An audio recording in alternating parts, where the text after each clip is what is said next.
creating and submitting a retrofit lighting project using the Online Lighting Calculator. Part 2, syncing the project to Mint and adding building information. This video steps through the process for syncing the project from the cloud to Mint and adding information to the building information area in Mint. This is the second of 6 videos that will cover the application process for a retrofit lighting project from start to finish. In order to complete these steps, you'll need to have a user account for the OLC and have installed the OLC's Mint application on your laptop or tablet. Step 1. After completing all the steps in Part 1 video, open Mint on your tablet or laptop and sign in using the same credentials you used to sign into the Hancock Cloud.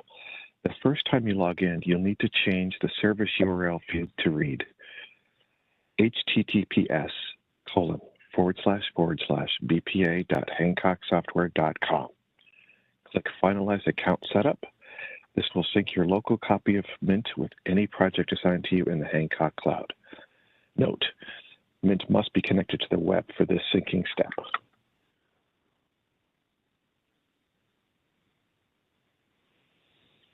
Step 2. Locate the correct application and click View Project, then click on Building Info. Step 3. Scroll past the fields in the general area, as these are mostly calculated fields based on information entered later in the process. When you get to the baseline eligibility section, answer the 4 required questions marked with red rectangles. The answers to these questions determine if the project needs to use the retrofit or new construction calculation methodology. Step 4. Complete the fields in the project information area, including the building type using the pull-down menu, and project cost, which is a manual entry. The project cost can be estimated initially and then revised later as project scope is firmly established. Step 5. Complete the fields in the operating schedule information area.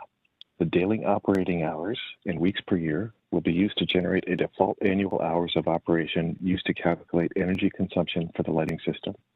This default can be overridden at the measure level. You can also click the full year checkbox if the default lighting schedule is 24/7. Step 6. Complete the fields in the space conditioning area. The heating and cooling information entered here will be used to generate a default HVAC interactive factor for all measures entered in the calculator. This default can be overridden at the measure level.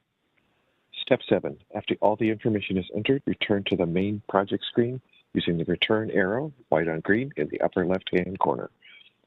The next video will detail how to enter areas, existing and recommended or retrofit equipment. If you have any questions, please contact your energy efficiency representative, visit the Online Lighting Calculator page, or email us at lighting@bpa.gov.